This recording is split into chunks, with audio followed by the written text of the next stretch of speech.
Okay, to illustrate a question I have here about the hearth that I need to build.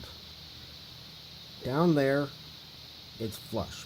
That blackboard there with the subfloor that's down, it's flush. And it looks like it was added after this new subfloor was put down.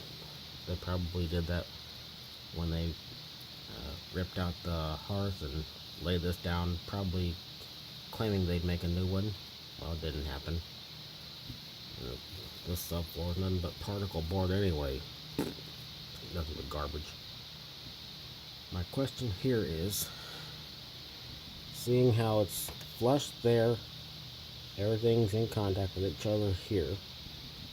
Get a better look. See that? Do I take this blackboard off and lower it to where the top of this is even with the top of that?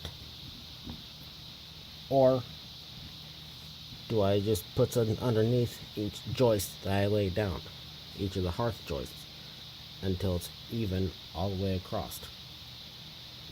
Which is better? I had somebody underneath who reinforced under the floor and pushed it up. They went under with jacks, pushed it up, and put cinder block underneath.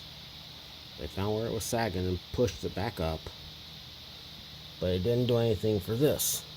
And I have footage from one of these kind of cameras, this camera right here, actually, that I'm going to upload along with this to show what I showed, show what I saw underneath.